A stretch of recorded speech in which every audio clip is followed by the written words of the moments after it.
Olá pessoal, meu nome é Matheus Giglio, eu faço parte da equipe pedagógica aqui do Master Juris e antes dessa aula eu preciso falar algo importante para vocês. Esse vídeo é uma aula degustação do curso Master Juris. É uma aula que a gente disponibilizou para você conhecer um pouco mais do nosso curso preparatório para concursos jurídicos. Nosso site possui diversos conteúdos gratuitos, como cursos completos, treinamentos de jurisprudência, aulas grátis e muito mais. Basta você se cadastrar no nosso site, fazer login e começar a estudar. Para ficar ainda mais fácil, você pode ler a descrição aqui do vídeo e conhecer tudo que o Master oferece. Também fica ligado aqui no nosso canal no YouTube e também nas nossas redes sociais. Bons estudos!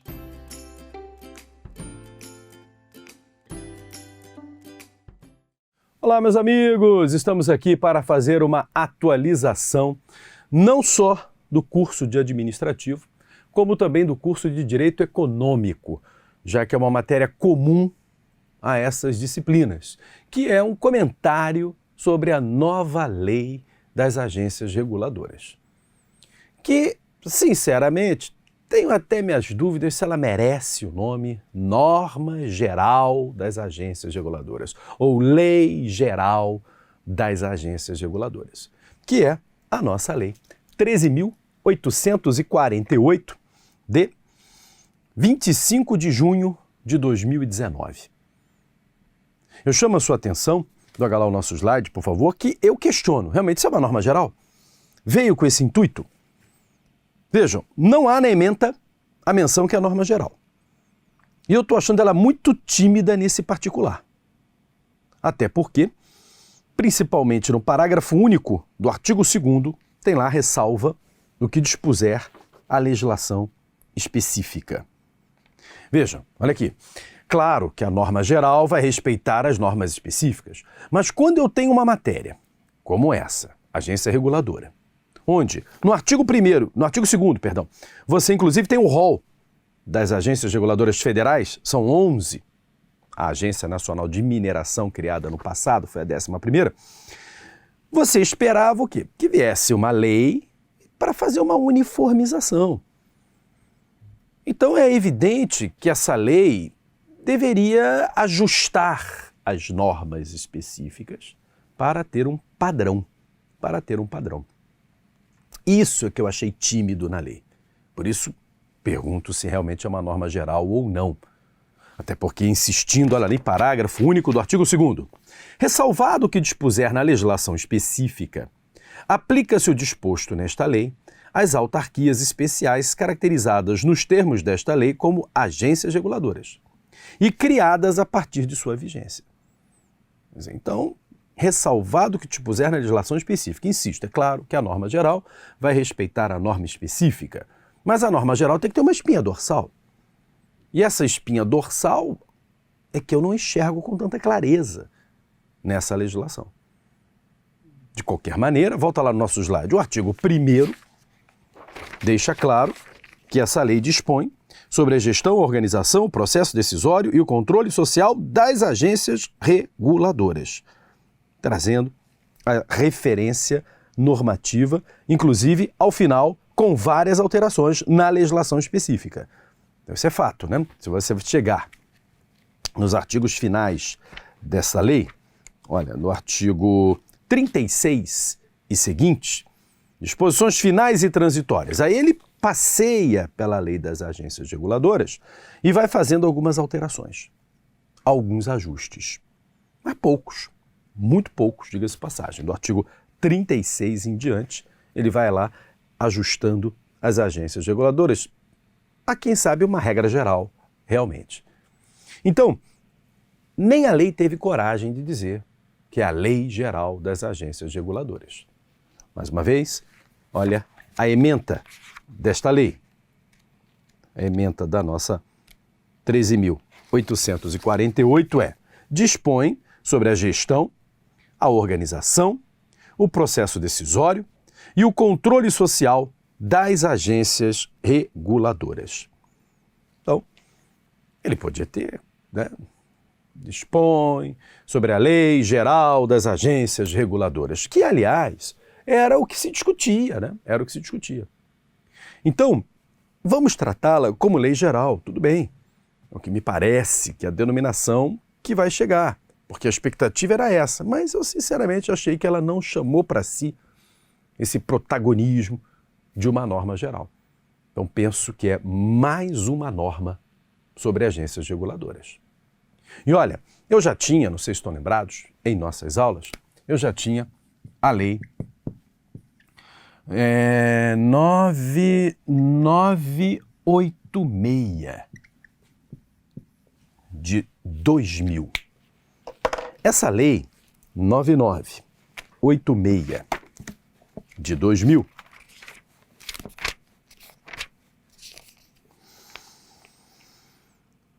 9986 de 2000 fala sobre a gestão de recursos humanos nas agências reguladoras. Essa lei é até alterada pela 13.848, mas ela continua válida. Então eu vou somar essa lei que fala de recursos humanos com a atual lei 13.848 de 2019. E mais, eu também tenho, e é pouco encontrada nas compilações, mas é uma lei muito importante, a lei 10.871 de 2004. Essa lei dispõe sobre a criação de carreira e a organização dos cargos efetivos nas autarquias especiais denominadas agências reguladoras. Então, eu diria que essas são as 3 grandes leis gerais que nós temos na União. Por isso que eu acho que essa lei aqui perdeu a chance de chamar para si. Ele poderia ter revogado as anteriores e feito realmente uma lei única, facilitando o nosso trabalho. Eu ainda continuo tendo que passear por essas 3 grandes normas e depois ainda ficar atento em 11 leis específicas de cada uma das agências reguladoras criadas, né? Quer dizer, então, a gente poderia realmente ter feito uma uniformização. Insisto, ela poderia chamar para si esse maior protagonismo de, aqui está a norma geral, ok? Esquece aquelas 2 outras lá sobre recursos humanos, de certa forma as 2 trabalham o servidor, né? Enfim, aqui a carreira, aqui as regras de um regime próprio, né?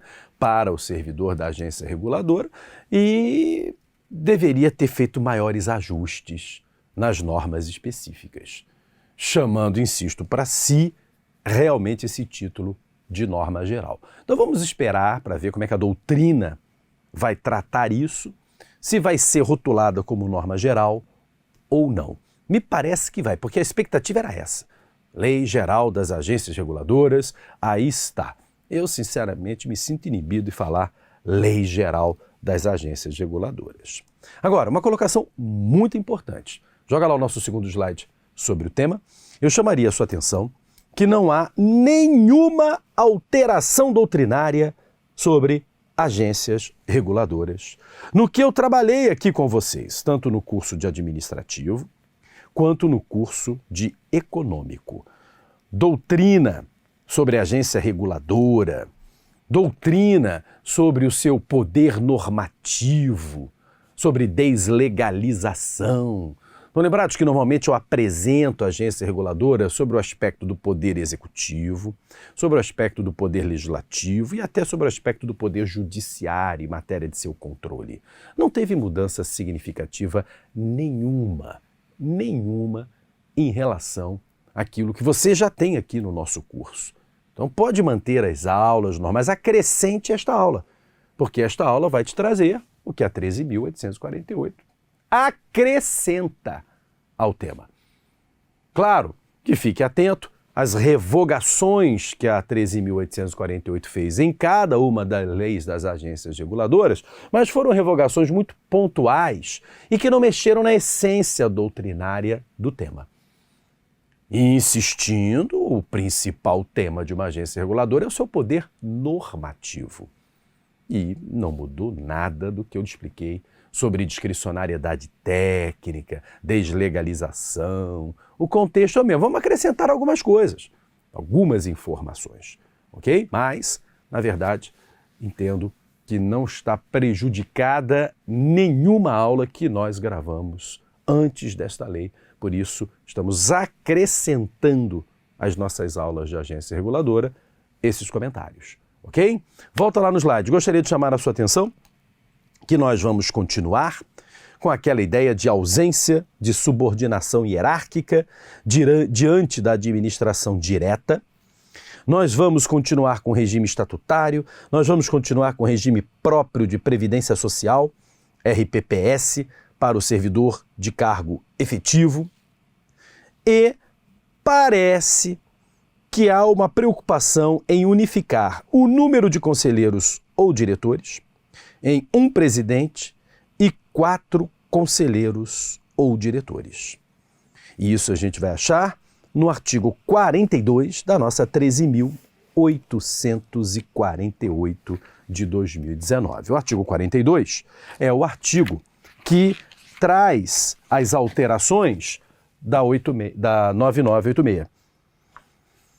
E o artigo 4º da 9986, as agências reguladoras terão como órgão máximo o Conselho Diretor ou a diretoria colegiada, que será composta de 4 conselheiros ou diretores e um presidente, diretor-presidente ou diretor-geral.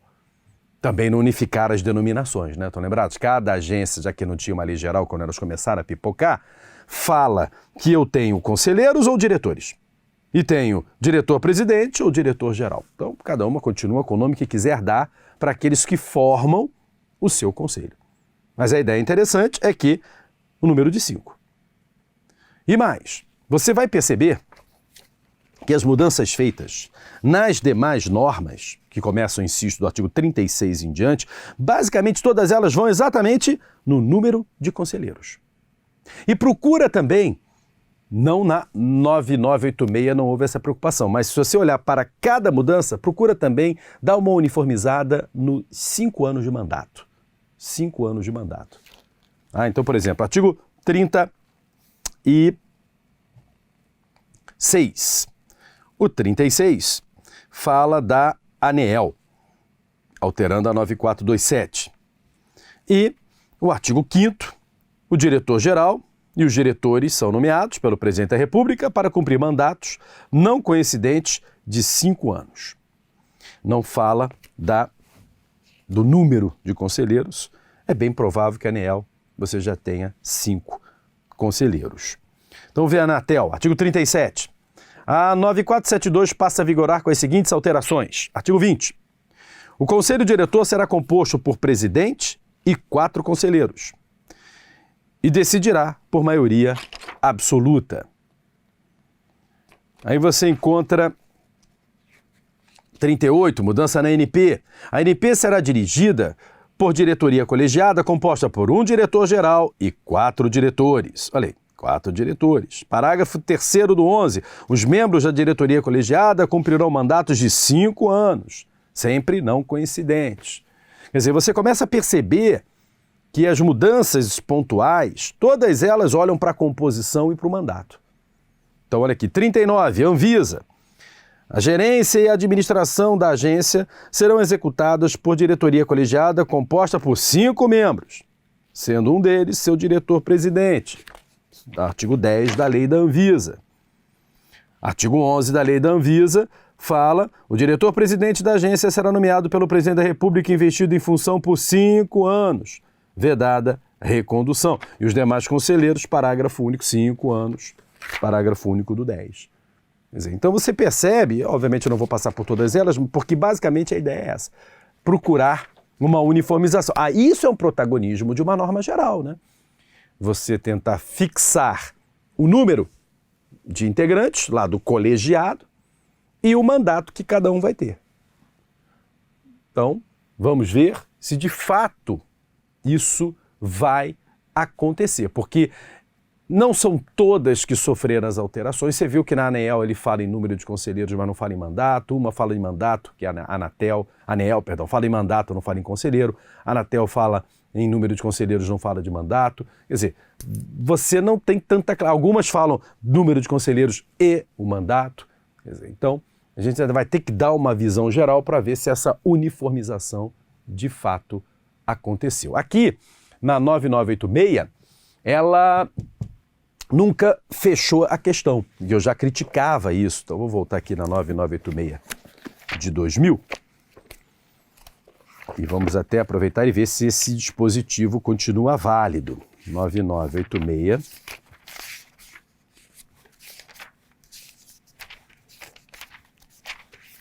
De 2000.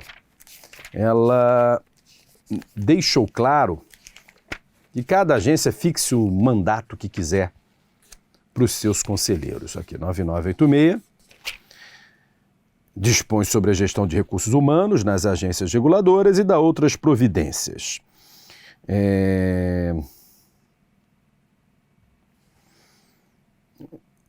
Artigo 7º. A lei de criação de cada agência disporá sobre a forma de não coincidência do mandato. Não, eu quero é prazo, peraí. Artigo 6º. O mandato dos conselheiros e dos diretores terá o prazo fixado na lei de criação de cada agência.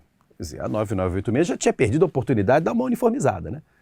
Manteve aí na norma específica. Artigo 6º, então, né? Muito bem. Vamos lá, agora a gente tem que tomar cuidado com esses detalhes, né? Artigo final da nossa 13.848. Vamos ver se revogou o artigo 6º da 9986. Artigo 51. 52, revogam-se. Vamos lá, 9986, é o inciso 6º, revogou o artigo 7º, o parágrafo único do 9º, o parágrafo único do 11º, quer dizer, manteve o 6º. Então, me parece que a ideia é a uniformização, mas é bem provável que algumas agências fiquem de fora. Por exemplo, eu me lembro que a Ancine não tinha 5 conselheiros. Tinha até menos. Deixa eu ver se ele mexe aqui na Ancine. 44. Artigo 8º. A Ancine será dirigida por diretoria colegiada composta de um diretor-presidente e 3 diretores. Ah lá, são 4. Com mandatos não coincidentes de 5 anos. Ou 5 anos falou, mas olha lá, 4 integrantes. Será que por alterar a 9986, que fala genericamente sobre gestão de recursos humanos, que também pede um presidente e 4 conselheiros, 5, a Ancine vai ganhar mais um conselheiro? Agora, se a Ancine fosse ganhar mais um conselheiro, por que ele já não alterou aqui? Né? O artigo 44 da 13.848, ao trabalhar a Ancine, deixa claro, um diretor-presidente e 3 diretores. Logo, são 4 integrantes. E não 5, que é o padrão para todo mundo. Então, eu posso encontrar casos como esse, isolados, mas a gente pode afirmar assim. Houve a intenção de padronizar o número de conselheiros ou diretores, regra geral 5, contando com o presidente, 4 diretores e um presidente, 4 conselheiros e o seu presidente, e houve a intenção de dar uma padronizada nos mandatos, uniformizando em 5 anos, mesmo sem alterar o artigo 6º da 9986, que jogou para, olha, cada lei aí define o que bem entender. Eles mudaram em praticamente todas as leis esse lapso temporal, mantendo, que era o prazo médio, que era, vale frisar, o prazo médio em relação aos integrantes da agência reguladora. Ok? Já voltamos para falar daquelas características de autarquia de regime especial.